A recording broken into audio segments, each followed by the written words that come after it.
Hello and welcome to Viewpoints. I'm Andrew Phelps. With us today is Greg Bernard from the U.S. Department of Homeland Security. Today he'll be talking to us about his thesis, Whistleblowing in a WikiLeaks World, a model for responsible disclosure in Homeland Security. Welcome, Greg. Thanks, Andrew.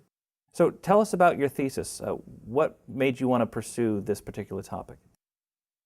Well, when we first started the program, it was right around the time of the big WikiLeaks release. So WikiLeaks was all over the news, and it was very interesting to see how different sides of the fence were looking at this WikiLeaks phenomenon, and was it a good thing, was it a bad thing? At the same time, there was this pressure associated with being a whistleblower. So there was a lot of cases, lawsuits being brought against them, charges being brought against whistleblowing. And people were making the connection between WikiLeaks and whistleblowing, and I wasn't sure that that was necessarily the case, and I wanted to learn more. So I spent a lot of research and looked into the whistleblowing issue and the WikiLeaks issue to try and determine, is there a correlation between these, and if so, what are the ramifications for the government and Homeland Security? Did you determine, Greg, that there is, in fact, a connection between WikiLeaks and whistleblowing? I think WikiLeaks is really a symptom in many ways, but it's important to distinguish between leaking information and whistleblowing. I mean, that's part of the problem, and I think WikiLeaks has contributed to a misperception of what whistleblowing is. Whistleblowing is acts by people who are trying to do the right thing, and they're trying to do this without reward, without looking for fame and notoriety.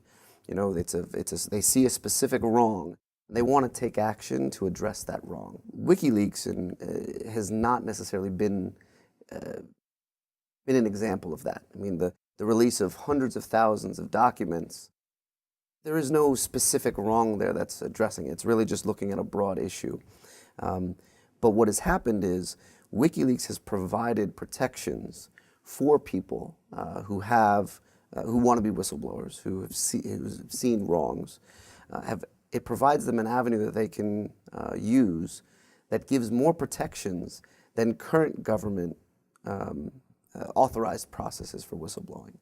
The risks faced by whistleblowers in coming forward and doing the right thing, going to either the Office of the Inspector General or the Office of Special Counsel, I mean, they're risking their career, they're risking their livelihoods. There's tremendous risks of coming forward and presenting this information.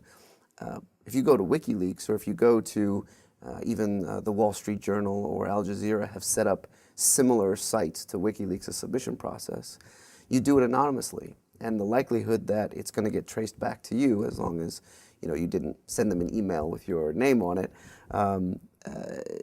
is a lot less. So the risk is a lot less.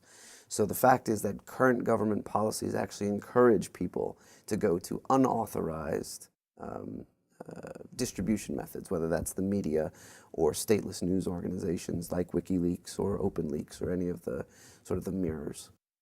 So your research then, looking at the sort of blurred line, I guess, between leaking information and whistleblowing, did that lead to any sort of recommendation or major conclusion or finding in your thesis? Well, I began by defining whistleblowing. I thought it was important to distinguish whistleblowing from the other types of information sharing, or not sharing, but leaking. Also looking at the motivations associated with it. People who give up information for personal gain, like informants, for example, I didn't include them in the definition of whistleblowing. And it's interesting that there is no one definition of whistleblowing. The way the academic community defines whistleblowing is different from the U.S. government, which is different from perhaps some of the private sector. So I took best practices from all of the different definitions and combined them into one, just as a way to frame the problem. And then moving forward, what's interesting to me is the technology to create a system that provides protections to whistleblowers exists. I mean, WikiLeaks has demonstrated it. The media has been a little less successful in their implementation because of, I think, the position they're in with pressure from the government, and so there's all sorts of caveats associated with their solution. But the technology exists to provide this. The interesting thing was, even if the government were to come forward and say, hey, we have set up an anonymous submission site, no one is going to use it because public trust in the government is at all-time low. The idea that the government is going to say, or Homeland Security is going to say, oh, no, we'll protect you, it's okay. They may have all of the technologies, they may have all of the policies in place that will provide that security or that protection, and people are still not going to believe it. So the key was to bring in a third-party organization, someone who could engender trust in this process, and serve as sort of as the mediator or the facilitator for this. An organization like the Electronic Frontier Foundation or Project on Government Oversight, someone who is not dependent on government funding, right? Because that's going to be a key thing. If you hire a consulting firm that gets 90% of its budget from the government, people are going to say, well, they're never going to defend me. They're always going to defend their business model. But by bringing this third person in, you had now the trust, the believability associated with the process that might encourage people to, instead of, hey, I'm going to protect myself by going to WikiLeaks or the media, I'm going to give the government an opportunity to do the right thing, while at the same time protecting myself by using this neutral third party. Is the idea of the neutral third party, is that something that you see coming to fruition at some point? I think it's the logical solution to this problem. You look at it, and on the one hand, you have the stateless news organization solution, the WikiLeaks solution, which is independent of the government, that has set up this process by which you could feed information to the government. That's politically untenable. I mean, the government is never going to partner with WikiLeaks to enable this process. On the flip side, like I said, people don't trust the government.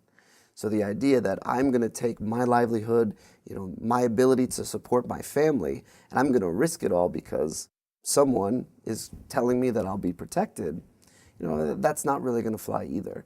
The only way to really address this problem is to look for that middle ground. And I think by identifying an organization that's within U.S. legal jurisdiction, so that in circumstances where it's not whistleblowing and it is the leak of classified information, there's a legal means to right that wrong or to identify the person. It's sort of the best of both worlds. And I think that's really the only logical way to go moving forward, unless something happens in the next few years that everyone starts believing the government again. You don't hold out much hope for that? We're trying to do the right thing, but it's perception is always the problem. Reality, like I said, the reality is the government could implement a solution that's the perfect solution, that any technological expert could look at and say, absolutely, they've done everything right.